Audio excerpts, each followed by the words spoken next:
जय हिंद साथियों, Indian education study में आपका स्वागत है। आइए हम दोस्तों जानते हैं सब्जेक्टिव क्वेश्चन का फिजिक्स से 18वां अध्याय परमाणु भौतिकी। तो दोस्तों हम जानेंगे परमाणु भौतिकी के संबंध में। पहला पॉइंट है दोस्तों, परमाणु भौतिकी के पिता अर्नेस्ट रदरफोर्ड को कहा जाता है। यानी कि परमाणु भौतिकी का पिता किसे कहा जाता है? यह जो है रदरफोर्ड को कहा जाता है दोस्तों। हालांकि भारत में परमाणु कार्यक्रम के पिता डॉक्टर होमी जहांगीर भाभा को जाना जाता है। तो दोस्तों भारत में परमाणु कार्यक्रम के जनक किसे कहा जाता है? तो डॉक्टर होमी जहांगीर भाभा को कहा जाता है। परमाणु की अगर हम बात करें दोस्तों परमाणु की, तो परमाणु वे सूक्ष्मतम कण है। परमाणु जो है वे सूक्ष्मतम कण है जो रासायनिक क्रिया में भाग ले सकते हैं परंतु स्वतंत्र अवस्था में नहीं रह सकते। परमाणु मुख्यतः 3 मूल कण इलेक्ट्रॉन, प्रोटॉन और न्यूट्रॉन से मिलकर बना है। तो दोस्तों परमाणु कुल कितने कणों से मिलकर बना है? तो कुल 3 कणों से। कौन कौन वह 3 कण है? इलेक्ट्रॉन, प्रोटॉन और न्यूट्रॉन। परमाणु के केंद्र में अगर हम बात करें, एक नाभिक होता है दोस्तों। परमाणु के केंद्र में कितना नाभिक? एक नाभिक होता है जिसमें प्रोटॉन और न्यूट्रॉन रहते हैं। इलेक्ट्रॉन नाभिक के चारों ओर चक्कर लगाते हैं। परमाणु में प्रोटॉन और इलेक्ट्रॉन की संख्या समान एवं आवेश विपरीत होते हैं, जिसके कारण दोस्तों ये जो है उदासीन होता है। यानी कि परमाणु में प्रोटॉन और इलेक्ट्रॉन की संख्या क्या होता है? समान एवं आवेश विपरीत होगा, इसलिए ये क्या होता है? उदासीन। अब दोस्तों मूल कणों की विशेषताएं। अगर हम बात करें मूल कणों की विशेषताएं की, तो प्रोटॉन का द्रव्यमान होता है 1.672 गुना 10 पावर इनवर्स 27 kg। हालांकि प्रोटॉन पर आवेश होता है प्लस 1.6 गुना 10 पावर इनवर्स 19 कूलम। प्रोटॉन की खोज की हम बात करें दोस्तों, तो गोल्डस्टीन ने प्रोटॉन की खोज किया था। न्यूट्रॉन का द्रव्यमान 1.675 गुना 10 पावर इनवर्स 27 kg। हालांकि आवेश न्यूट्रॉन पर नहीं होता है। न्यूट्रॉन जो है एक आवेशहीन आवेश रहित जो है कण है। न्यूट्रॉन की खोज चेडविक ने किया था। इलेक्ट्रॉन पर द्रव्यमान की हम बात करें तो 9.108 गुना 10 पावर इनवर्स 31 kg इलेक्ट्रॉन का द्रव्यमान है। हालांकि इलेक्ट्रॉन पर आवेश जो है दोस्तों -1.6 गुना 10 पावर इनवर्स 19 कूलम यानी कि 19 कूलम होता है। और खोज जो है जे थॉमसन। यानी कि दोस्तों प्रोटॉन की खोज गोल्डस्टीन, इलेक्ट्रॉन की खोज जे थॉमसन और इलेक्ट्रॉन का जे थॉमसन और न्यूट्रॉन का चेडविक हो जाएगा। आज मूल कणों की संख्या 30 से ऊपर हो चुकी है दोस्तों। अगर हम मूल कण की बात करें तो आज जो है 30 से ऊपर पहुंच चुकी है। कुछ प्रमुख मूल कण का विवरण यहाँ नीचे दिया हुआ है, हम इसको जानते हैं। पॉजिट्रॉन की हम बात करें, पॉजिट्रॉन द्रव्यमान होता है 9.108 गुना 10 पावर इनवर्स 31 kg और आवेश होता है दोस्तों पॉजिट्रॉन का प्लस 1.6 गुना 10 पावर इनवर्स 19। और इसके खोजकर्ता पॉजिट्रॉन के जो खोजकर्ता हो जाएगा दोस्तों एंडरसन। तो दोस्तों पॉजिट्रॉन के खोजकर्ता कौन हो जाएगा? एंडरसन। और विशेष की हम बात करें तो इलेक्ट्रॉन का एंटी कण है ये। न्यूट्रिनो इसकी जो खोजकर्ता पाउली ने किया था। इसका द्रव्यमान 0 और आवेश भी क्या होता है दोस्तों? न्यूट्रिनो का 0 होता है। पाई मेसॉन जो है दोस्तों, पाई मेसॉन इसका द्रव्यमान इलेक्ट्रॉन का 274 गुना होता है। द्रव्यमान पाई मेसॉन का। आवेश की हम बात करें धनात्मक एवं ऋणात्मक दोनों हो सकता है। और दोस्तों पाई मेसॉन की खोजकर्ता युकावा हो जाएगा। विशेष की हम बात करें तो अस्थाई जीवन काल जो है 10.8 सेकेंड होता है दोस्तों। फोटोन की हम बात करें दोस्तों, द्रव्यमान 0, आवेश 0, खोजकर्ता आइंस्टीन हो जाएगा। और इसका वेग प्रकाश के वेग के बराबर होता है। तो फोटोन का वेग प्रकाश के वेग के बराबर। प्रकाश का वेग गुना, अगर हम प्रकाश के वेग की हम बात करें दोस्तों, 3 गुना 10 पावर 8 मीटर पर सेकेंड। सीधा हम कह सकते हैं 3 लाख किलोमीटर। किलोमीटर में अगर हम बात करें तो 3 लाख किलोमीटर पर सेकेंड हो जाएगा दोस्तों वेग। अब है दोस्तों कैथोड किरण। अगर हम बात करें कैथोड किरण का, तो जब विसर्जन नलिका के सिरों पर 20 किलोवोल्ट का विभवांतर लगाया जाता है और उसका दाब 0.1 मिलीमीटर पारे के स्तंभ के बराबर होता है, तो उसके कैथोड से एक इलेक्ट्रॉन पुंज निकलने लगता है और इसे ही दोस्तों कैथोड किरण कहते हैं। अतः कैथोड किरणें केवल उच्च ऊर्जा वाले इलेक्ट्रॉनों का क्या है, एक पुंज है। हम बात करें कैथोड किरण की, तो कैथोड किरण को केवल गैस का प्रयोग करके पैदा किया जा सकता है। तो दोस्तों कैथोड किरण को कैसे प्रयोग करेंगे, तो केवल गैस का प्रयोग करके। कैथोड किरणों के उत्पादन में विभव का स्रोत प्रेरण कुंडली होता है। क्या होता है, प्रेरण कुंडली, जो कम विभव के सेल से बहुत उच्च विभव प्रदान करता है और यह पारस्परिक प्रेरण के सिद्धांत पर काम करता है। तो दोस्तों कैथोड किरण कौन से सिद्धांत पर, प्रेरण के सिद्धांत पर काम करता है।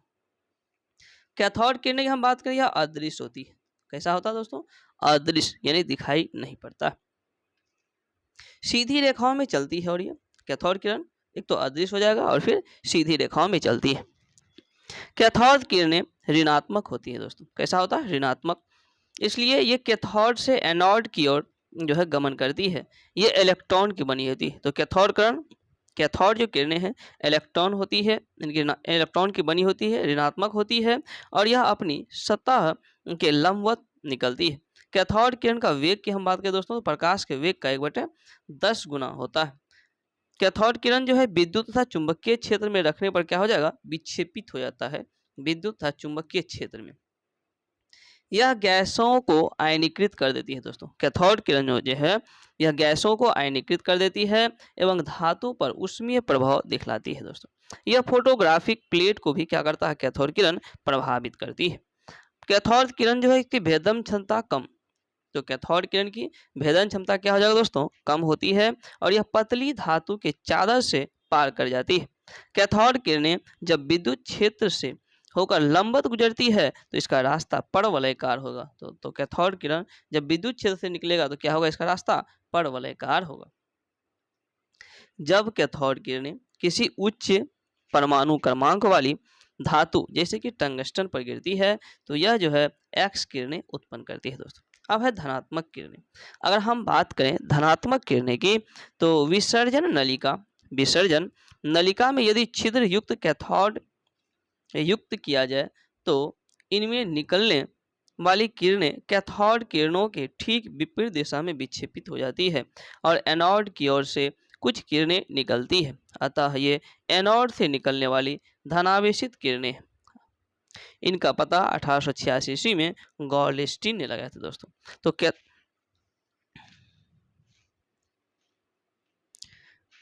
इसका पता कौन लगाया था, गॉलस्टीन ने।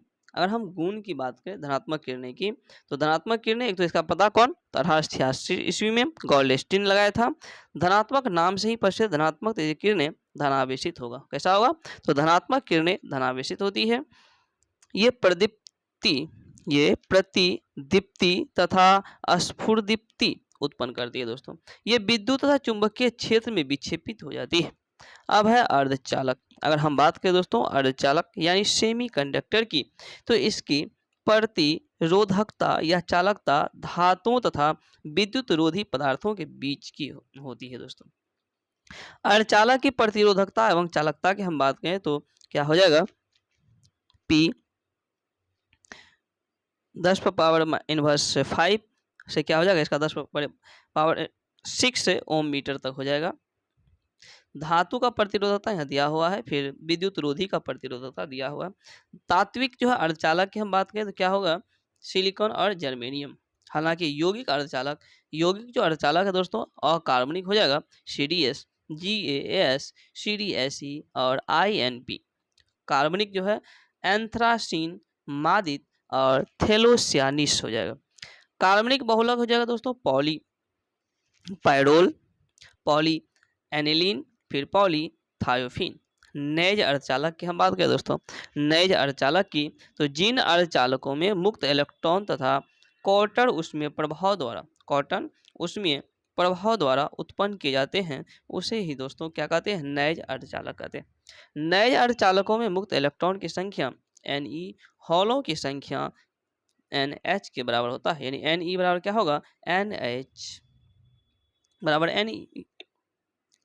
यहाँ Ni, इनकी Ni है, यहाँ Ni को नैज वाहक सांद्रता कहते हैं। ये जो है Ni जो है दोस्तों, ये Ni इसको क्या कहते हैं, नैज वाहक सांद्रता कहते हैं।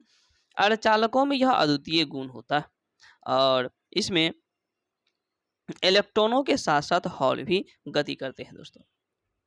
हॉल प्रभावी धनात्मक आवेश वाले एक आभासी मुक्त कण की तरह व्यवहार करता है। यह ऋणात्मक विभव की ओर गति करते हैं। ऐसे अर्धचालकों में प्रभावित धारा आई, इलेक्ट्रॉन धारा आई ई एवं हॉल धारा आई एच के योग के क्या हो जाएगा, बराबर होगा, यानी कि आई बराबर क्या होगा, आई ई प्लस आई एच। नैज अर्धचालकों की हम बात करें दोस्तों, नैज अर्धचालकों की चालकता उसके ताप पर निर्भर करती है। तो नैज अर्धचालकों की चालकता किस पर निर्भर करता है, तो उसके ताप पर निर्भर करती है, परंतु कक्ष ताप पर इसकी चालकता बहुत ही क्या कम होती है। अब है दोस्तों अपद्रवी अर्धचालक। अगर हम बात करें अपद्रवी अर्धचालक की, तो जब किसी शुद्ध अर्धचालक में, यानी कि जब किसी शुद्ध अर्धचालक में कोई उपयुक्त अशुद्धि अत्यल्प मात्रा में मिलाई जाती है, तो दोस्तों उसकी चालकता में कई गुना वृद्धि हो जाती है और इस प्रकार के पदार्थों को ही अपद्रवी अर्धचालक कहते हैं। क्या कहते हैं दोस्तों, अपद्रवी अर्धचालक कहते हैं।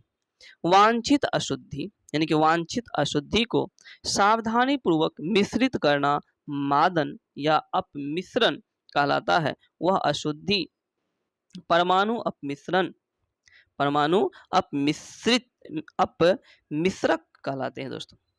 इस प्रकार के पदार्थ को मादित अर्धचालक भी कहते हैं। क्या कहते हैं, मादित अर्धचालक भी कहते हैं। अपमिश्रक ऐसा होना चाहिए जो कि मूल अर्धचालक पदार्थ के जालक को विकृत न करे।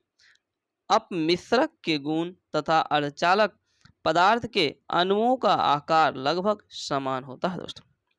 चतुःसंयोजक की अगर हम बात करें, चतुःसंयोजक, तो SI एवं GE के मादन के लिए दो प्रकार के अपमिश्रक उपयोग किए जाते हैं। एक तो हो जाएगा पंच संयोजक। क्या हो जाएगा, पंच संयोजक, जैसे arsenic AS, antimony SB, phosphorus P आदि। त्रिसंयोजक की अगर हम बात करें दोस्तों, त्रिसंयोजक, तो जैसे indium IN, boron B, aluminium Al, ये सब जो हो जाएगा। दाता की हम बात करें तो पंच संयोजी अपद्रव क्या दाता कहलाते हैं। पंच संयोजी अपद्रव जो है दोस्तों, इसे ही क्या कहते हैं, दाता। ग्राही की हम बात करें एक्सेप्टर, तो त्रिसंयोजी अपद्रव परमाणु क्या ग्राही कहा जाते हैं दोस्तों। डोपिंग की हम बात करें, डोपिंग की, तो अपद्रव मिलाए जाने की प्रक्रिया को क्या कहते हैं, डोपिंग कहते हैं। एन प्रकार के अर्धचालक के बारे में हम जानेंगे दोस्तों। अगर हम बात करें एन प्रकार के अर्धचालक की, तो एन प्रकार के अर्धचालक ऐसे बाह्य अर्धचालक जिनमें विद्युत का प्रवाह मुक्त इलेक्ट्रॉन की संख्या बढ़ जाने के कारण होता है। तो क्या होता है दोस्तों, एन प्रकार के अर्धचालक में ऐसे बाह्य अर्धचालक जिनमें विद्युत का प्रवाह मुक्त इलेक्ट्रॉन की संख्या बढ़ जाने के कारण होता है, उसे ही एन प्रकार के अर्धचालक कहते हैं। जब शुद्ध अर्धचालक में पंच संयोजी अपद्रव मिला दिया जाता है, तो इस प्रकार के अर्धचालक प्राप्त होते हैं। पंच संयोजक अपमिश्रक विद्युत चालक के लिए एक अतिरिक्त इलेक्ट्रॉन प्रदान करता है दोस्तों, और इसलिए इसे दाता अशुद्धि कहते हैं। अतः पंच संयोजक अपमिश्रक के साथ अपमिश्रण होने पर नैज अर्धचालक में इलेक्ट्रॉन बहुसंख्यक आवेशवाहक तथा हॉल अल्पांश आवेशवाहक बन जाते हैं। एन प्रकार के अर्धचालक के लिए Ne ग्रेटर देन क्या होगा, NH। पी प्रकार के अर्धचालक की हम बात करें दोस्तों, पी प्रकार के अर्धचालक की, तो जिन अर्धचालकों में विद्युत का प्रवाह कोटरों यानी कि होल की गति के कारण होता है, उन्हें पी प्रकार के अर्धचालक कहते हैं। शुद्ध अर्धचालक में त्रिसंयोजी अपद्रव मिलाने से ऐसे अर्धचालक प्राप्त होते हैं। ऐसे अर्धचालक के लिए होल बहुसंख्यक वाहक तथा इलेक्ट्रॉन अल्पसंख्यक वाहक है। अतः पी प्रकार के अर्धचालक के लिए Ne ग्रेटर देन क्या होगा, NH बराबर। ताप बढ़ाने पर, तापमान अगर हम बढ़ा देंगे दोस्तों, तो अर्धचालक की चालकता बढ़ती है, परंतु चालक की चालकता क्या होती है, घटती है। यानी कि दोस्तों टेम्परेचर बढ़ाने पर, ताप बढ़ाने पर अर्धचालक की चालकता तो बढ़ जाएगा, लेकिन चालक की चालकता क्या होगा, घट जाएगा। अब है दोस्तों पीएन संधि। अगर हम बात करें पीएन संधि की, तो पीएन संधि बहुत सी अर्धचालक युक्ति युक्तियों जैसे कि डायोड, ट्रांजिस्टर आदि की मूल इकाई है दोस्तों पीएन संधि। अर्धचालक डायोड की अगर हम बात करें, अर्धचालक डायोड, तो यह मूल रूप से, यानी कि अर्धचालक डायोड जो है यह मूल रूप में एक पीएन संधि होती है दोस्तों, जिसके सिरों पर धात्विक संपर्क जुड़े होते हैं ताकि इस संधि पर कोई बाह्य वोल्टता अनुप्रयुक्त की जा सके। अब है दोस्तों अग्रदिशिक बायस। अग्रदिशिक बायस, इसमें पीएन संधि डायोड। तो अग्रदिशिक बायस में पीएन संधि डायोड, जब किसी अर्धचालक डायोड के दो सिरों के बीच कोई बाह्य वोल्टता भी इस प्रकार अनुप्रयुक्त की जाती है कि बैटरी का धन टर्मिनल पी फलक तथा ऋण टर्मिनल एन फलक से संयोजित करते हैं, तो इसे ही अग्रदिशिक बायसित कहते हैं दोस्तों। अब है पश्च दिशिक बायस में पीएन संधि डायोड। पश्च दिशिक बायस में पीएन संधि डायोड। तो दोस्तों जब किसी अर्धचालक डायोड के दो सिरों के बीच कोई बाह्य वोल्टता भी इस प्रकार अनुप्रयुक्त करते हैं कि बैटरी के धन टर्मिनल को एन फलक से, बैटरी के धन टर्मिनल को एन फलक से तथा ऋण टर्मिनल को पी फलक से जोड़ते हैं, तो डायोड को पश्चदिशिक बायसित कहते हैं दोस्तों। अब है डायोड वाल्व। अगर हम बात करें डायोड वाल्व का, तो डायोड वाल्व वैज्ञानिक फ्लेमिंग के द्वारा सन 1904 ईस्वी में निर्मित यह एक ऐसी निर्वात नलिका। डायोड वाल्व जो है दोस्तों, फ्लेमिंग, अलेक्जेंडर जो फ्लेमिंग वैज्ञानिक थे, उन्होंने 1904 ईस्वी में निर्मित एक ऐसी निर्वात नलिका है जिसमें केवल दो ही इलेक्ट्रोड, तंतु और प्लेट होते हैं। तंतु टंगस्टन का एक पतला तार होता है। तंतु क्या होता है, तो टंगस्टन का एक पतला सा तार होता है जिस पर बेरियम ऑक्साइड का लेप होता है। इसे बैटरी से गर्म करने पर इलेक्ट्रॉन निकलते हैं दोस्तों, जो ऋणावेशित प्लेट की ओर चलते हैं और इससे डायोड परिपथ में प्लेट धारा का प्रवाह होने लगता है। प्लेट धारा ओम के नियम का पालन न करके चार्ल्स लेगुमर नियम का पालन करती है दोस्तों। तो प्लेट धारा जो है किसका पालन करता है, प्लेट जो धारा है यह ओम का नियम का पालन नहीं करता है, यह चार्ल्स लेगुमर नियम का पालन करता है। जो कि चार्ल्स लेगुमर जो नियम है दोस्तों, वह आई समानुपातिक क्या है, V3/2। कैथोड के आसपास एकत्रित इलेक्ट्रॉन समूह को अंतराल आवेश कहा जाता है दोस्तों। अब है उपयोग। अगर हम उपयोग की बात करें, तो डायोड वाल्व रिजुकारी के रूप में प्रयुक्त होती है। तो दोस्तों डायोड जो है वाल्व रिजुकारी के रूप में प्रयुक्त होता है, अर्थात इसके द्वारा प्रत्यावर्ती धारा यानी एसी को डीसी यानी कि दिष्ट धारा में बदलते हैं डायोड। अब है दोस्तों ट्रायोड वाल्व। अगर हम बात करें ट्रायोड वाल्व का, तो यह 3 इलेक्ट्रोड प्लेट, ग्रिड व तंतु वाली एक निर्वात नलिका है दोस्तों, और इसका निर्माण 1907 ईस्वी में लीडी फोरेस्ट जो कि अमेरिका के थे, इन्होंने किया था। उपयोग की हम बात करें ट्रायोड वाल्व का, इसका उपयोग जो है ट्रायोड वाल्व का प्रवर्धक, दौलित, प्रेसी एवं संसूचक की तरह प्रयोग किया जाता है। जेनर डायोड की हम बात करें दोस्तों, जेनर डायोड, तो इसका आविष्कार सी जेनर ने किया था। जेनर डायोड का आविष्कार सी जेनर ने किया था। इसे भंजन क्षेत्र में पश्चदिशिक बायस में परिचालित करने के लिए डिजाइन किया गया है और इसका उपयोग वोल्टता नियंत्रक के रूप में भी दोस्तों किया जाता है। Photo diode. अगर हम बात करें फोटो डायोड का, तो इसका उपयोग प्रकाशित संकेतों के संसूचक में होता है। तो फोटो डायोड जो है दोस्तों, इसका उपयोग प्रकाशित संकेतों के संसूचक में होता है। अब है दोस्तों प्रकाश उत्सर्जक डायोड। क्या है, प्रकाश उत्सर्जक डायोड, जिसको एलईडी कहते हैं। तो दोस्तों एलईडी इसका आविष्कार निक होलोनियाक ने किया था। तो प्रकाश उत्सर्जक डायोड यानी एलईडी इसका full form light emitting diode, जिसका आविष्कार दोस्तों निक होलोनियाक ने किया था। यह विद्युत ऊर्जा को प्रकाश ऊर्जा में रूपांतरित करता है। तो प्रकाश उत्सर्जक डायोड या एलईडी क्या करता है, विद्युत ऊर्जा को प्रकाश ऊर्जा में रूपांतरित करने का काम करता है। जिन अर्धचालकों का उपयोग दृश्य एलईडी के निर्माण में होता है उनका बैंड अंतराल कम से कम 1.8 ईवी होनी चाहिए दोस्तों। दृश्य प्रकाश का स्पेक्ट्रमी परिसर लगभग 0.4 म्यू एम से लेकर 0.7 म्यू एम तक होता है, अर्थात लगभग 3 ईवी से लेकर 1.8 ईवी तक होता है दोस्तों। यौगिक अर्धचालक गैलियम आर्सेनिक फास्फोरस का उपयोग विभिन्न वर्गों के एलईडी के निर्माण में किया जाता है, जैसे कि GaAs 0.6 P 0.4 क्या छोटी कोश है, फिर G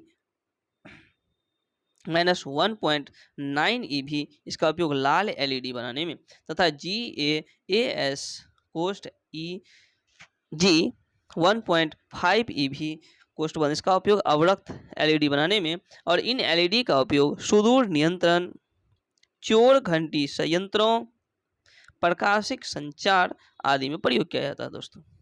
प्रकाश उत्सर्जक डायोड, अगर हम बात करें दोस्तों प्रकाश उत्सर्जक डायोड का, तो यह जो है विद्युत संदीप्ति के सिद्धांत पर काम करता है।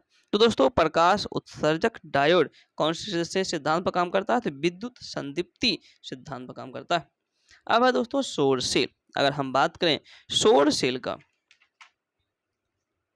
तो दोस्तों सौर सेल की हम बात करें तो सौर सेल मूल रूप से एक ऐसी पीएन संधि होती है। सौर सेल जो है एक ऐसी मूल रूप से पीएन संधि होती है जो सौर विकिरणों के आपतित होने पर ईएमएफ यानी इलेक्ट्रोमोटिव फोर्स उत्पन्न करती है। यह फोटो डायोड के सिद्धांत पर ही काम करती है। तो दोस्तों सौर सेल के सिद्धांत पर काम करता है, तो फोटो डायोड सिद्धांत पर।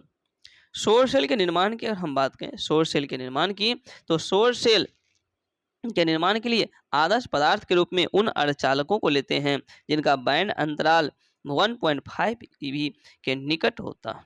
सौर सेलों के निर्माण के लिए प्रयुक्त होने वाले अर्धचालक पदार्थ जैसे Fe, GaAs, Cd, Te तथा CuLnSe आदि है। सौर सेलों के निर्माण के लिए दोस्तों पदार्थों के चयन के लिए प्रमुख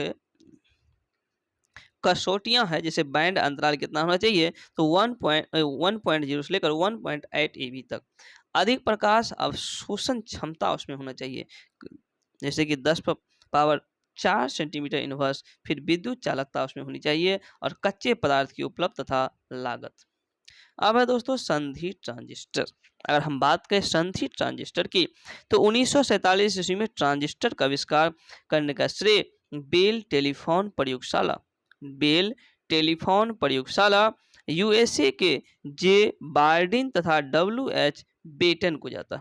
तो दोस्तों ट्रांजिस्टर के आविष्कार किसने किया था, बार्डिन और बेटन ने किया था। कब, तो 1947 में। कहाँ के थे, तो यह यूएसए के एक प्रयोगशाला बेल टेलीफोन प्रयोगशाला से इसका संबंध था। यह ट्रांजिस्टर एक बिंदु संपर्क ट्रांजिस्टर था दोस्तों।